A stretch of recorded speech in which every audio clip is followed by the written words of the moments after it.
Yo, what's up? This is Chris. This is The Clock of the Long Now, and I want to get you excited about this book and give you a few highlights in case you do choose to read it, or if you don't, you'll know what it's about. So The Clock of the Long Now, here's why it's awesome. This book asks one very important question. It's about you. It's about you. How do you create something that outlasts you? Think about it. We do a lot of things in our lives. We make things, we have children or things that we make.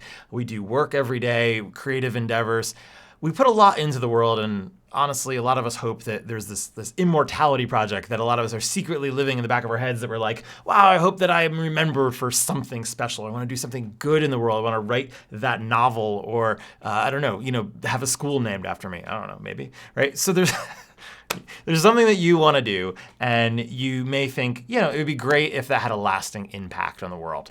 Now, this book asks, how do you know that when you leave the planet that your work, your life's work, is going to be remembered? How do you make something and then think, how will my kids pass that down? How will their kids pass that down? How will I make something that lasts 100 years after me? 1,000 years, 10,000 years after me. That's how far this book goes. 10,000 years into the future. If you made something now, could you sustain it? Could it be that good? So that's the question. And the real world application in this book is a clock. The Long Now Foundation, who Stewart Brand, the author, is one of the founders of, they are making, right now as we speak in Texas, a clock that they propose will last for 10,000 years. And as they make this clock and as this book is being written, lots of interesting questions come into mind, because it's not just questions of, materials, right? Well, the materials have to last for 10,000 years, but the social norms around it have to last as well. I mean, if 1,000 years from now, people just come and we forget what that is and burn it down to the ground, well, it's not going to last for 10,000 years. So there's certain things that we have to set in place. One of the quotes I really like in this book about, when thinking about saving the world, one of us can save the world, but we can set in motion a self-saving world. And I think that there is a lot of times like, I'm just one person, I can't do that. Who am I to do that? All of us together can reframe the way we're thinking, and by sharing new design principles and ways of reframing the world, that's what this book's about. Something I want to share with you, just the concept of now. Now is this thing. If I ask you, when is now? And you're like, well, it's right now, and it's today, and maybe it's this week. Brian Eno talks in this book about how the weekends seem to be like convenient boundaries for now. It's like, this week and next week are, now. It's just now.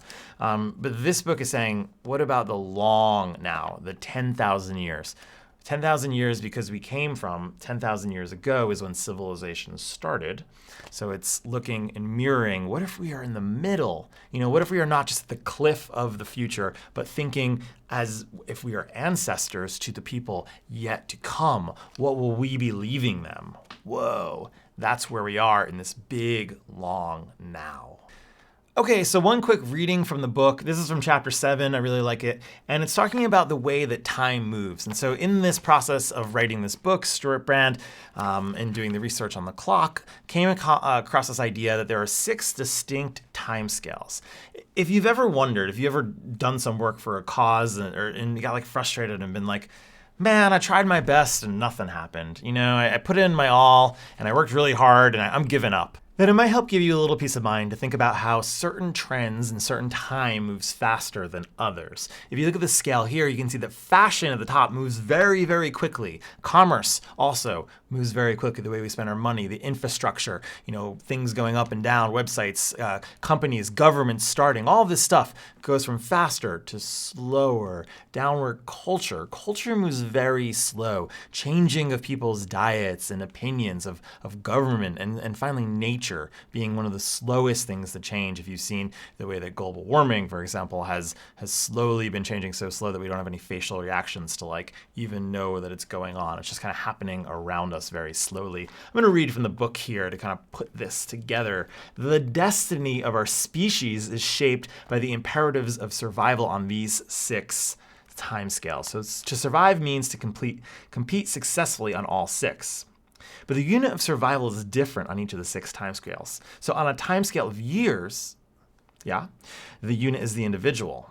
On the timescale of decades, the unit is the family. On the timescale of centuries, the unit is the tribe or the nation. On the timescale of millennia, the unit is culture. And on the timescale of tens of millennia, the unit is the species. One more, ready? On the timescale of eons, the unit is the whole web of life on the planet, and that is nature here on the chart.